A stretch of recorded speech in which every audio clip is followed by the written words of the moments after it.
OK，我係Brian 啦，我係梁兆輝啦。OK，點樣自我介紹咧？從我説起啦。1987年開始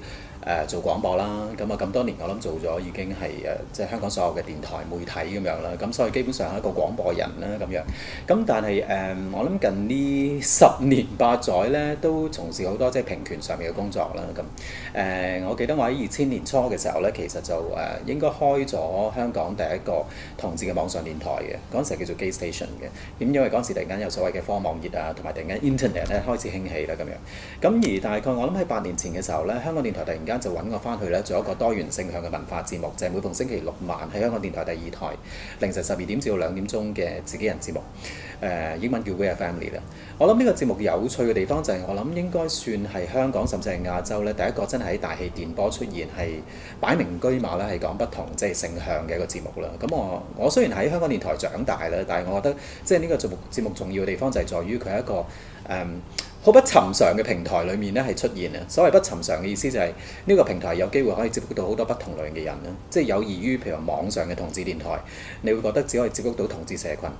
咁而呢一個嘅節目嘅平台咧，係有機會可以接觸到星斗市民啦，甚至對呢一個題目係好唔認識嘅朋友啦，甚至可能反同嘅人士啦。咁我覺得平權工作最重要咧，就係可以有機會同不同層面嘅人士咧，可以進行呢個溝通、dialogue同埋對話。咁所以我覺得呢個節目係我過8年以嚟咧都好珍惜嘅節目嚟嘅，希望可以繼續做啦。咁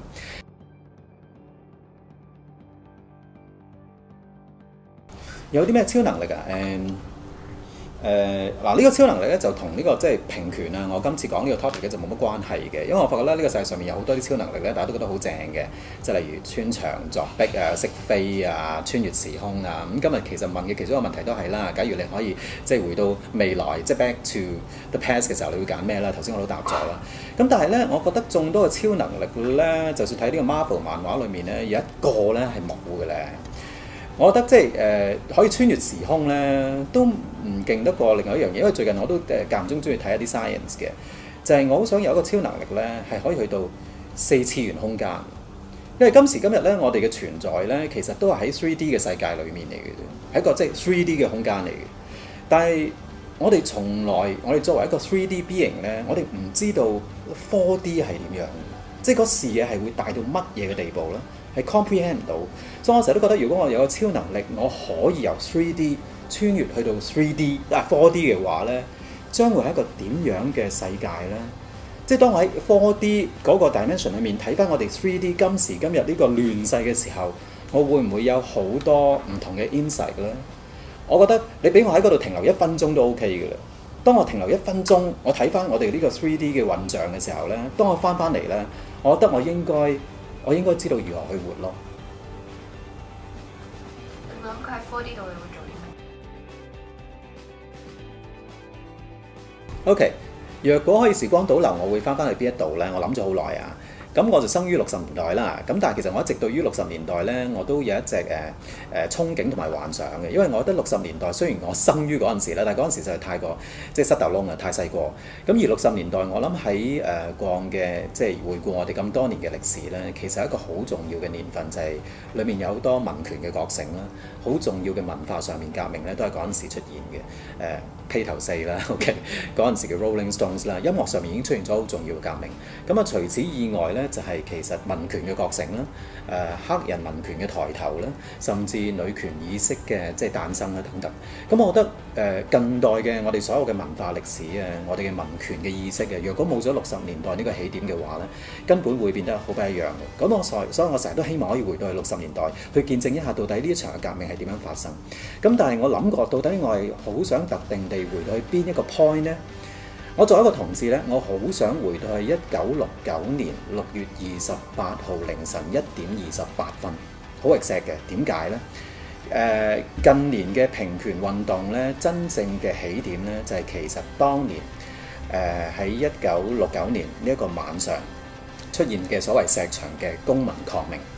咩叫石牆咧？就係 Stonewall。Stonewall 咧，其實就喺紐約喺格林威治村咧一間好細豆潤咁細嘅一間即基巴嚟嘅。希望大家記住咧，即係以前嗰個年代喺60年代末咧，我諗同志文化同今時今日係好唔同。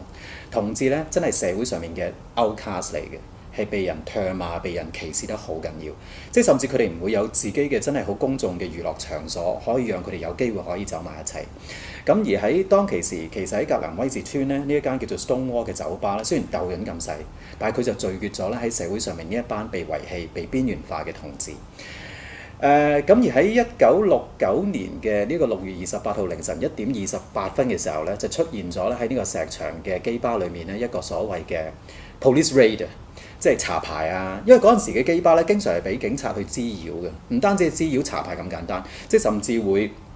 捉一啲喺基吧裏面啊，喺度只不過飲緊酒啊，冇犯到任何法例嘅一啲酒客啊，拉佢哋返差館啊，羞辱之餘，甚至可能第二日會登報紙啊，令到佢哋即係聲名狼藉啊咁樣。咁而喺當晚咧，亦都同時係發生咗一個咁樣嘅即係 police raid。咁而最唔同嘅地方就係嗰一晚咧，呢個 police raid 居然係掀開咗咧，就係一個好即係超過成幾百人嘅所謂公民抗命。因為當其時嗰班警察又入到去基吧裏面咧，即係除咗搜身查牌，對一啲同志嘅客人好唔禮貌之外咧，甚至逼佢哋上即係警車啦咁樣。咁而當其時大家已經係非常之不滿㗎啦。咁但係突然間咧我嗰個轉捩點咧就係其中好似聽聞話傳說之中咧係有一個 lesbian， 佢俾個警察就係拖佢上車，戴住手扣，好唔禮貌，好似打咗佢頭有幾次咁樣。當拉佢上車嘅時候咧，佢突然間嗰個女同志就回頭同嗰一班企喺街邊度淨係旁觀嘅朋友嗌咗一句：Could you guys do something？ 就係呢一句説話，令到在場嘅朋友咧開始起哄，有啲人掟石頭，有啲人向警察咧就進行呢個真係公民抗命，亦都係因為一句咁嘅説話咧，就掀開咗整個咧近代嘅平權運動。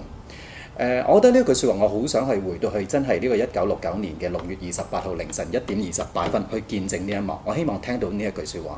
因為呢句説話係好重要，除咗掀起咗我哋嘅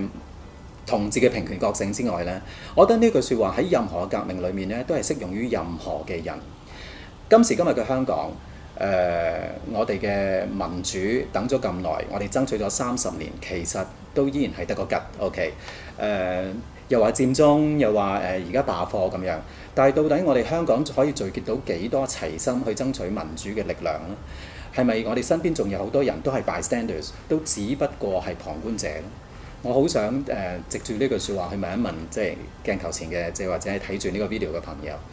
，Could you guys do something？ 你覺得你可以做啲咩咧？